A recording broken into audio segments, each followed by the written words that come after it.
Hey everybody, it is the month of October, so I thought I would try to squeeze in a couple movie reviews for kind of horror type movies, just to kind of get in the spirit of Halloween. So today I am reviewing Freaks, which came out in 1932 and it was directed by Todd Browning. Freaks, for those of you who don't know, is a pre-code Hollywood horror cult classic, and it was extremely controversial in its day. It was panned by critics and audiences alike, and it basically put an end to Todd Browning's career for the most part. Browning at the time was known for making very twisted kind of macabre horror movies.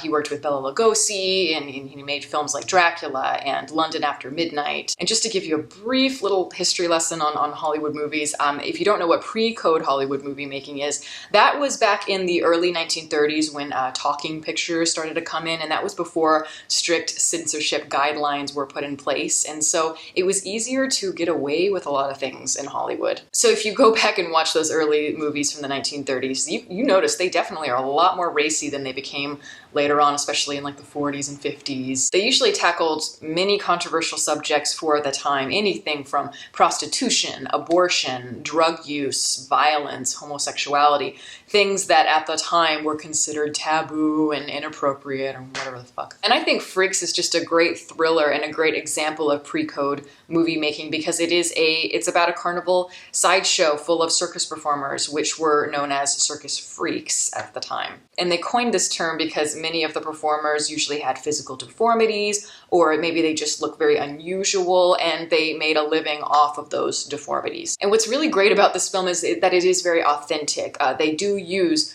real circus performers that were very popular at the time. And, some people consider that to be exploitive, including the actual performers themselves. Some of them kind of did not like what they were doing with the film. But then others really saw it as an examination of what it means to be different and to really give dimension to something that has been so stereotyped for so long. In Hollywood mainstream entertainment, I guess it's gotten a little better in some areas, but I don't think that much. But most movies are about white protagonists, white people that look perfect. On occasion, you do get very layered, interesting characters that are at the forefront of a film and that may have a disability or a deformity or something that makes them different. You may get a Tyrion Lannister from Game of Thrones, or a Homer Parrish from Best Years of Our Lives, but it's rare. The story takes place in a carnival sideshow, as I said, and it is about two characters mainly.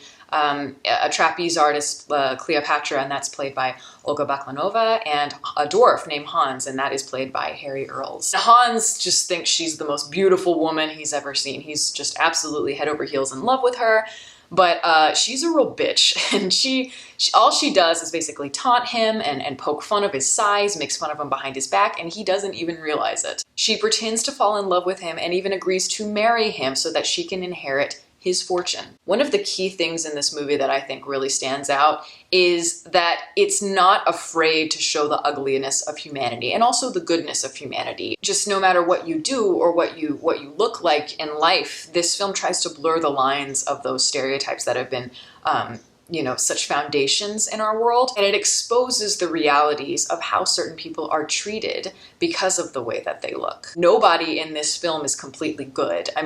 When you're trying to make a certain point about maybe a certain minority or subgroup and you're trying to kind of champion them in a way, it is easy to glorify them, but this film does not do that, and I so appreciate that. It's very mature in terms of the way it builds its characters. There's just a grotesque nature to this movie and a very primal feel at the heart of it, and I think, if you look at the character of Hans, who is, I guess you would consider him the hero of the film, the person who was taken advantage of by the evil trapeze artist, if you want to make it more black and white in those terms.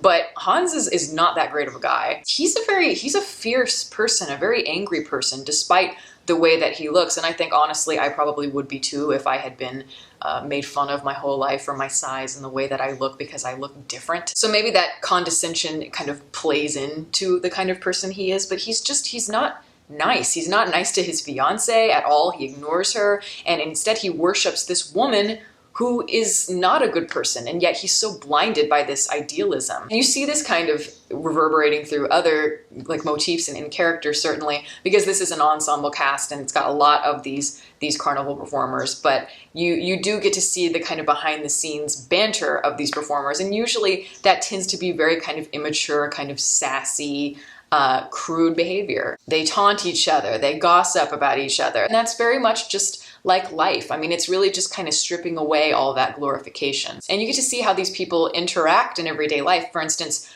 you've got these Siamese twins, these two women, one is engaged. And so obviously that's kind of an issue. I mean, if you're conjoined twins, how does that work? When she kisses her fiance, the twin feels it. And I just thought that was a really kind of a cool thing that they added. Not really necessary to the plot, but just something that's interesting. And then you've got somebody like Prince Randian, who was called the living torso. He had no legs and no arms, but he got around just fine. There's a scene where you watch him lighting his own cigarette, and he does it all with his mouth, and he smokes it, and it's remarkable how he's been able to adapt. And the way that they've shot all of this, to me, is not condescending at all. If anything, it just shows everyday life, which you don't really get to see, particularly at the time back in the 1930s when so much of everything was very romanticized, very glossy and glamorous. And not only does this feel more just kind of authentic than Hollywood movies, but there's a sympathetic nature to the movie, and it's not overtly sentimental or anything like that. And this is probably most evident in one of the more famous scenes, the scene where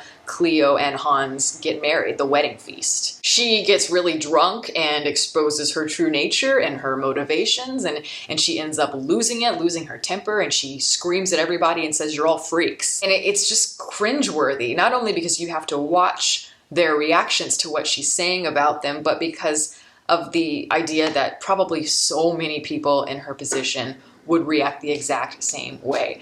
That's the heartbreaking part. There's so many wonderful shots, particularly in the second half of the film after the wedding feast, with these, so-called freaks, where the camera is kind of panning across their very sad faces. They look sad, but not shocked at all, because again, they know what it's like to be condescended to probably all their life. But the so-called freaks do have their own way of seeking revenge, and they have their own reasons, absolutely, to be angry with her, and just angry with people in general, and like just society. And that's what makes the ending so disturbing for me, because it doesn't matter who you are, we all have this anger in us that, it can be unleashed when called upon. And that's when Cleopatra realizes that she has severely underestimated these people around her, that they have the capabilities to rise and take what's theirs, and they can be just as vicious as she is. And I love that the climax of the ending, it's really, really well done. There's no music, so there's kind of that eeriness about it,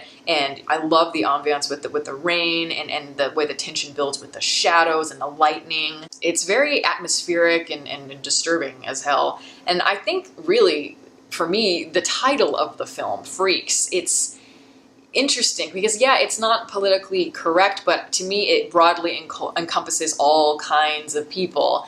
Not just circus freaks, but just people in general. So yeah, I mean, I really like this movie. It's very iconic, and you do see a lot of the imagery from the film and the look of the characters you see in a lot of movies today, horror movies today, as well as television. It really holds up, and you do see just the bestiality of people, but you also do have the sympathetic characters to kind of offset that. Like, you've got Frida, who is Hans's fiance, and you've got the clown and Venus to kind of, again, offset that immorality. But the aspect, or the core aspects of the film, are just so eerie and revealing about the human condition and our inability to accept what we don't understand. And also just this sort of masochistic nature that is inherent in all of us, and that we take pleasure in hurting and humiliating people to make ourselves feel better about ourselves.